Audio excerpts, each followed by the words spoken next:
غمامات ثقافية وأساطير لطالما خيمت على وجهات النظر الأمريكية تجاه الجمهورية الإسلامية في إيران، إلا أن كتاب الذهاب إلى طهران لماذا ينبغي على أمريكا أن تتصالح مع الجمهورية الإسلامية في إيران يكشف هذه الغمامة. الذهاب إلى طهران من الداخل. معكم زينب الصفار، تابعونا.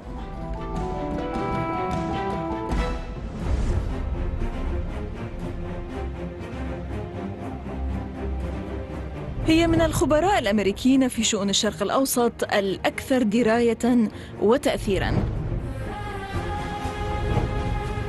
شغلت منصب مديرة شؤون إيران وأفغانستان والخليج في مجلس الأمن القومي الأمريكي في عهد الرئيس الأمريكي الأسبق جورج بوش الابن. هي هيلاري ليفيريت، أحد القلائل المكلفين التواصل والتفاوض مع الإيرانيين في السنوات الأولى من حرب أفغانستان، من موقعها كخبيرة الشرق الأوسط في وزارة الخارجية الأمريكية والمستشارة السياسية لدى البعثة الأمريكية في الأمم المتحدة.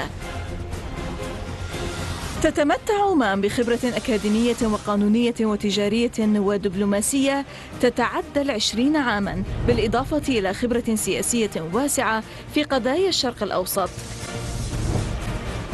بالتعاون مع زوجها ليفيريت المحلل السابق لدى وكالة الاستخبارات المركزية الأمريكية CIA، حررت العديد من المقالات عن إيران وروسيا وكل منطقة الشرق الأوسط. كان آخر نتاجهما معاً كتاب الذهاب إلى طهران، الذي يناقشان فيه أنه على أمريكا أن تتخلى عن 30 عاماً من الاستراتيجية الفاشلة تجاه إيران والتواصل الجدي معها بأسلوب التقارب نفسه الذي انتهجه الرئيس نيكسون مع الصين. بسبب آرائها حيال إيران تعرضت لهجوم قاس، وحتى عند نشر الكتاب نصحت بالإقلاع عن قول الجمهورية الإسلامية في إيران والاكتفاء بإيران فقط، كما وتمنوا عليها الإشارة إلى ما وصفوه بالأفعال المشينة التي مارستها الحكومة الإيرانية كما يزعمون، إلا أن السيدة ليفيريت رفضت نصائح كتلك لأنها تخالف قناعاتها، فما كانت تداعيات ذلك عليها.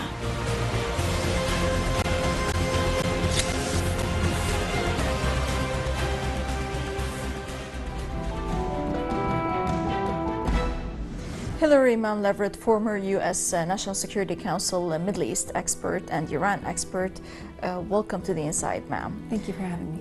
Yes, you're most welcome. Actually, you are one, together with your husband, Flint Leverett, one of the most well-informed and influential Middle East experts. You also co-authored this book about going to Tehran. Now, what are the real motives of writing this book, particularly at the time when most of the people at various camps, whether they're Republicans or the Democrats, they disagree to a certain extent with your views?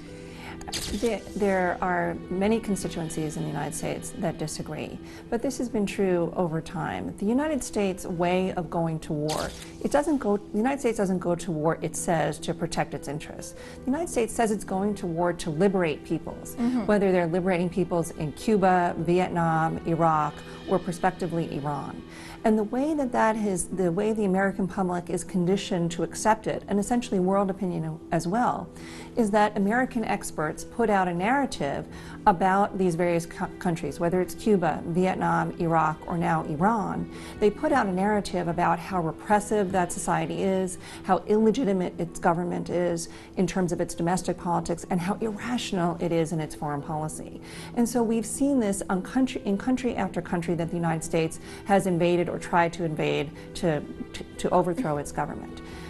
For the Islamic Republic of Iran, I was one of the few U.S. officials that had real experience, actual experience back in 2001 and 2003. Yes, from 2001 to 2003, I was one of the very few American officials authorized to negotiate, talk to with Iranian officials. I had never met an Iranian official before that. I had only met expatriate Iranians who, maybe for good reason, had left the Islamic Republic, but were in the United States and hated the Islamic Republic and wanted to see its collapse. collapse. I had only met people like that. I had only read books by people like that. And for the first time, I had the opportunity to actually hear from, question, listen to Iranians themselves who supported the Islamic Republic. And that experience informed a lot of the research and thinking that my husband and I then pursued over the next 10-year period to see, really, is this narrative true? Like, was it true about these other countries? Is it true about Iran, what the so-called experts are saying, that the system is so despised by its people that it's on the verge of collapse, that the Islamic Republic is so irrational in its foreign policy it can't be dealt with in any normal way? And is it so isolated in its own neighborhood that it would be quite easy for the United States to overthrow it? And so for about 10 years, Flint and I have pursued not only in-depth research, but interviews to listen to a wide range of Iranians and others in the Middle East for their views. And we put all of that together in the book, and we organized it around what we think are the 3 central myths that most American and Western so-called experts put out there about the Islamic Republic. Which are? The first myth is that Iran, the Islamic Republic, is an irrational, immature, almost suicidal political order that is determined to acquire nuclear weapons, to become history's first suicide nation, to use those nuclear weapons to attack Israel and become history's first suicide nation. That's how crazy the Iranians are in their foreign policy. So we first went about looking at that, examining those myths, and putting out what we think is a much more accurate, much more important story about how the Islamic Republic pursues its foreign policy. The second set of myths are encapsulated in what we would call the illegitimacy myth, that Iran, the Islamic Republic, is illegitimate, that it is both an artificial and dictatorial political order imposed on its people. That really the idea in the United States, and I think much of the West, is that most people in Iran, if they had the choice, would never want to have an Islamist government, an Islamic Republic. And so what we're constantly fed is that it's an illegitimate political order. So similarly, we went through and looked at what the information is, basic data, statistics, things that are put out by the United Nations, basic data and statistics, to look to see whether this is really true, and to put out a much more, I think, much more important story about not only the legitimacy and how many Iranians, and I would say most Iranians inside the Islamic Republic, think of their political order as legitimate, but that it even has attraction beyond the borders of Iran. That was the second set of myths. The third set of myths are that in the United States that most people hear is that Iran is so isolated. It is so isolated in its own neighborhood that the United States can pursue essentially a military and economic sanctions policy that will get worldwide support, and that it's just a matter of time then before this isolation essentially strangles the Islamic Republic and it collapses on that basis. And we go through how that's really fed by an American idea that the world is made up of the United States, France, Britain, and Israel. And we go through really how that's not the case. Right. In your book also, Hillary, you argue that the U.S. should renounce this 30 years of animosity and actually go for engagement with the Islamic Republic in Iran, in similarity to the Nixon to China rapprochement model or style. How can you describe this style? What is it? What's this model? And how far could it be applicable and plausible when it comes to Iran? Well, when we first started doing the research and thinking about Iran, and when I was in the U.S. government negotiating with Iranian officials about Afghanistan, Al-Qaeda, and Iraq, our idea at first was something that we conceived and we talked about as the grand bargain.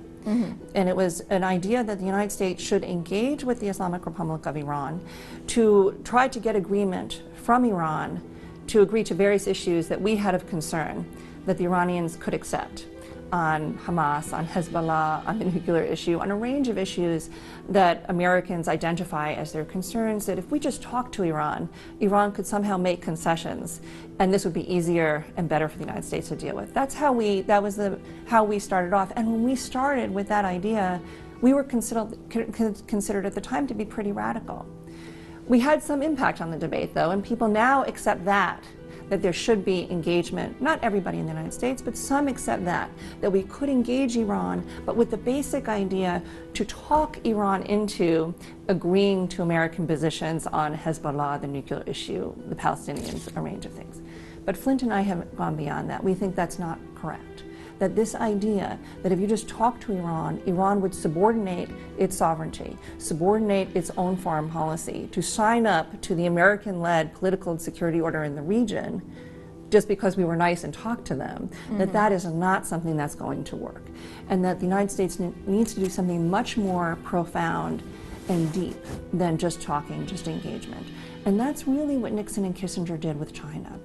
The Americans had, even though we had a policy of isolating the People's Republic of China for 20 years, even worse than the policy today, the US policy vis-a-vis Iran. We wouldn't even let China participate in the Olympics. It was that bad. But we did have talks with them at the ambassadorial level, where we would tell the Chinese, these are our grievances, you need to meet A, B, and C, and then we can have a better relationship. What Kissinger realized and Nixon realized was that kind of discussion just institutionalized the paralysis. It just made the two sides really entrench their views even deeper.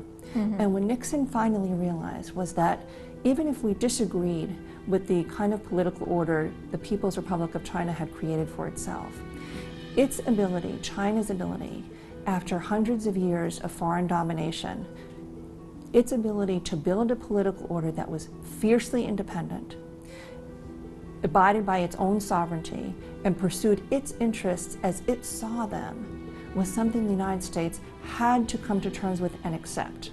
Not to get the Chinese to help us vis-a-vis the Soviet Union, not to get the Chinese to help us with Taiwan or Vietnam, but to accept it.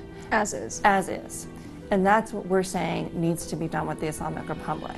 And inside the United States, that idea to accept an Islamist political order is still something in the United States that is considered unacceptable. And I think it's for a very important reason, that if you accept an Islamic political order, particularly one that's participatory, like it is in the Islamic Republic. And I'm not saying it's a perfect system, but it tries, and it has been trying over generations. There's no system that is that perfect, but you know, you also say and ask a question and try to elaborate in your book that if the US is not going to go to Tehran, where it should go, it has to go there to avert a kind of strategic catastrophe.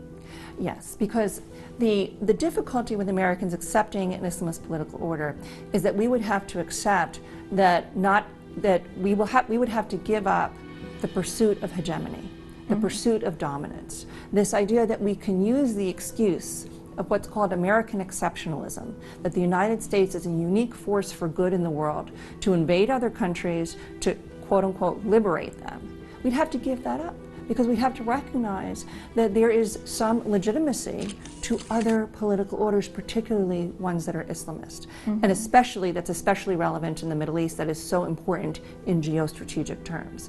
So one of the reasons, though, we need to do it, what we came to understand about the Middle East, which I think Nixon and Kissinger came to understand about China and Asia, was that hegemony may be nice in theory. If you could get it, if you could rule the world, that may be a nice idea for some Americans in theory, but you cannot do it in the Middle East because you are up against Islam. You cannot do it. You cannot defeat that. And that's something that for the United States to have any strategic influence in this vital part of the world, we argue in our book, you have to come to terms with. Just like you could not defeat 1 billion people in China who wanted to have their independence. It's a very similar situation. Right, in this sense you say, and here you compare and contrast between the Islamic Republic hegemony, so to say, and the Shah's regime foreign policy hegemony. And you say here, quote, the Islamic Republic looks at regional and international relations, at regional politics in terms of balance. Yes. This is a very important idea. For Americans who have even come so far as to accept that maybe the Islamic Republic is rational in its foreign policy, they ascribe to it the same foreign policy as the Shah. The same. They don't take into account at all that there was a revolution, that culture has so much influence on a foreign policy. They look at Iran's position in the Middle East at the crossroads between Asia and Africa and Europe, with all of the oil and gas, with this educated population, and they assume that because of these basic components of where the where Iran is as Iran, it almost doesn't matter what the internal political order is. It would have similar ambitions for hegemony. We say no. It's very, very different under the Islamic Republic.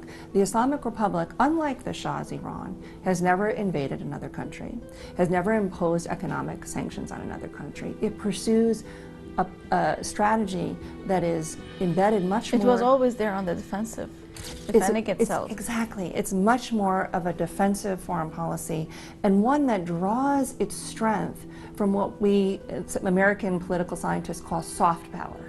Hillary, we're going to stop now for a short break, and then when we come back, we'll talk more about the attacks that you faced because of writing your book. The Inside will be back after the break. Stay with us.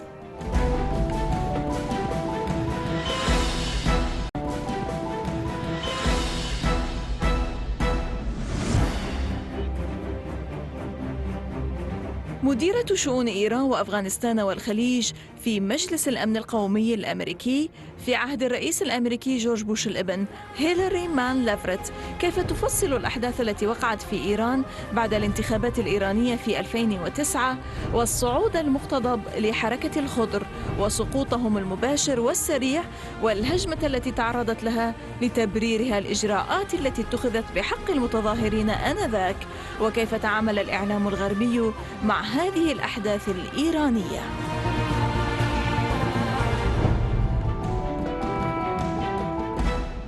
Well, it's very, very interesting. When both my husband and I resigned from the U.S. government, we resigned over disagreements in U.S. policy for the invasion of Iraq, the war on terrorism, the designation of the Islamic Republic as part of the axis of evil. We decided we could no longer really work effectively inside the U.S. government. We would write more from outside as academics in newspapers and articles and books. For the remainder of the Bush administration, after we resigned, until the election of Obama, we would have some criticism from what's called the right in the American politics, particularly from the neoconservatives. They did not like at all that we had left the Bush camp and were criticizing it.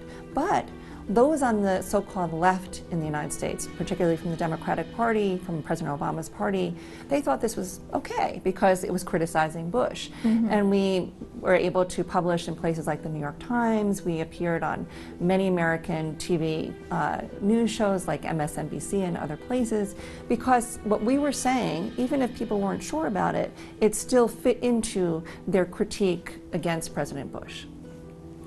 When we started to make the same critiques about what President Obama was doing, even before the June 2009 election. For example, we wrote a very long article in the New York Times in May 2009, 1 month before the election, arguing that President Obama had already lost the chance to have a better relationship with Iran because he had decided to not just keep but increase the covert operations to try to undermine the Islamic Republic. He refused to designate organizations like Jundallah as terrorist organizations that were fighting a dirty war against Iran. So we argued for these and a few other reasons that President Obama was already failing to change our policy toward Iran and would adopt the same policies as President Bush. The left and the liberals and the Democrats really didn't like that. And then a month later, there were the elections inside the Islamic Republic of Iran. And I think President Obama wasn't really sure what to do.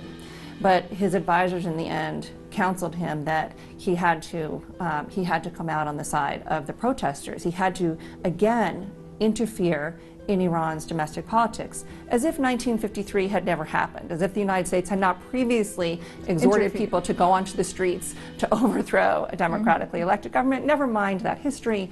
The Obama administration decided to cast its lot with protesters, not really knowing what was going on. But when Flint and I looked at the electoral results, and we looked at the polling that had been done before the election and the polling that was done after the election, we said, wait a minute, the whole reason that the United States is getting involved here, even though it shouldn't get involved in any event, even if there was fraud, the United States shouldn't really be involved. But the whole basis, this assertion that there was fraud in the election, there was no evidence to support it. None. We don't know whether Ahmadinejad won fair and square, as you would say in the American slang.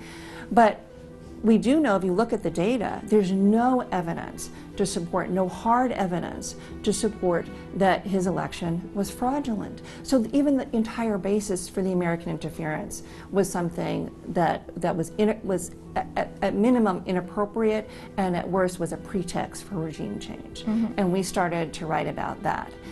At this point, we had already had people on the right not like us because we had criticized these policies under Bush. And at this point, almost the entire left of the political spectrum in the United States joined with the right for almost a universal criticism and condemnation of us for basically just looking at the truth. Despite all this rational argument and despite all the data, but yet you were attacked severely. Your characters were attacked, your personalities, your motivations, your styles, and you were branded as Iranian agents, and some said that you are disgruntled employees. And then you were also attacked for justifying the actions taken against the demonstrators back in 2009. How can you describe back then how the media, the mainstream media, actually dealt with this? It was almost, we would call it a frenzy, a feeding frenzy. It was almost, it seemed almost unstoppable.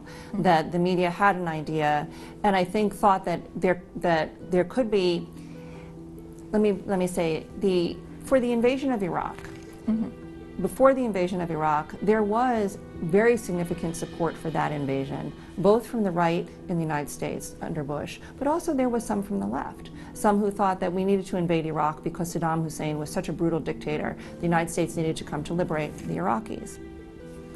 The same thing, well, that consensus built for the invasion of Iraq.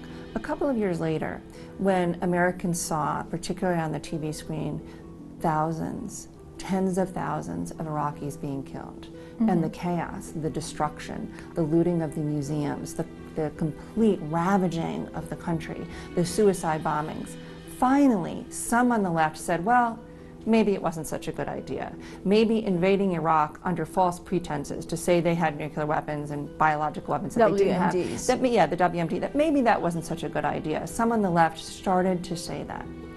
And they started to say, well, maybe we should look at what we did. What did our media do? How did our media cover the time before the invasion? What questions did we ask? What experts did we have on? There was some what we would call soul searching to look at why did the United States do this that brought the death of maybe 1 million people in Iraq by the Lancet Journal, for example, documents that. But at least 100,000 people died. It could be up to 1 million people died in Iraq. Sure. So there was some, particularly on the left, some desire to look at what we had done, particularly in the media, to condition the American public to not just accept it, but support it. After the June 2009 election, it was as if that was completely thrown away. The idea that you could question that Iranians were demanding to be liberated by the United States, but not liberated by an American tank, liberated by the great American ideas and great American values that everybody really wants deep in their heart. Everybody really wants to be secular liberals. And we could see that now with our own eyes on the television. If you question that in the United States, as we did, you really were vilified, and that was the atmosphere. That it felt as if anything we said, that not just the government but everybody around us was scrutinizing, looking at any meeting we had. If we met with anybody who might have a connection to a business, were they being paid? What were they doing? It was really constant. You attempt also, Hillary, through your book to show that the Iranian's public or political order is not on the verge of collapse. That's our assessment, that for 32 years, these so-called experts in the United States, particularly Iranian expatriates who have left Iran, particularly because they didn't like, and maybe with good reason, I'm not judging them, but they didn't like the Islamic Republic. They have told us for 32 years that the Islamic Republic is on the verge of collapse. They've said because of the economy is fragile, it's in constant crisis, the political order is authoritarian, it's unacceptable, that people are really secular and liberal. These ideas are constantly in the debate. And we looked at each of those. And we looked first, for example, at something that's very basic, that there are real numbers and statistics for the economy and outcomes for people's life, what we call development. What has happened, for example, to women from 1979 until today? The idea in the United States is that women in Iran that Iran is a misogynist political order that hates women, and women are completely repressed in every way. Well, we look back. We looked at the literacy rates, for example. Well, this is actually in the media, not only in the Western media, but also in the Arab media. Yes. But it's unfortunately, this is not the true thing. And when we went there and we did our work there, we realized that there's a different picture of Iran and the Iranians. A very different picture, and you can see it in two ways. You can see it certainly when you go there. You can see female bus drivers, and then you also see female doctors. You see female taxi drivers, and you see female professors. I mean, you see women in parliament. You see women in every aspect of life. Women pilots, women in the Olympics, everywhere. In every aspect of life. And then you can also, what's so dramatic is to see it in the data. When you go back to the statistics for female literacy, for example, many Americans idealize the time of the Shah as the time when women were really were allowed to do whatever they wanted, allowed to be educated, allowed to have jobs. Well, if you look at the data, that was true for maybe 1%. But for the vast majority of women and girls in Iran before the Islamic Republic, culture and an authoritarian regime prevented them from gaining access to schools and jobs. What the Islamic Republic did was a revolution for women. It allowed, in very traditional societies or families or villages or the authoritarian political order, it allowed families to feel comfortable to send their women to schools where they could be fully covered, for example. Right. And that they could exercise both their religious observance and their abilities to learn in the classroom. And that has come out in the literacy rate. So before the revolution, the literacy rate for women in the rural areas was 17%, 1-7. Overall, it was about 35%. Today, if you look at the population of women that has been educated under the Islamic Republic, those aged 15 to 25, 97% literacy rate. It's exactly the same for men. There is no difference between the education outcomes for men and women. The United Nations says that the Islamic Republic is coming very close to gender equality in education. So we brought that out, and it's something that when we say this in the United States, we're vilified for that. Yes, Hillary Leveret, former U.S. National Security Council expert on Iran. Many thanks indeed for joining us. Thank you very much. You're most welcome, ma'am. إذا لقاء جديد في الأسبوع المقبل مع ضيف جديد وقضية جديدة ودائما من الداخل. للمزيد من التواصل بريدنا theinside@almayadeen.net. إذا theinside@almayadeen.net. من كل فريق عمل من الداخل من كل الميادين. السلام عليكم.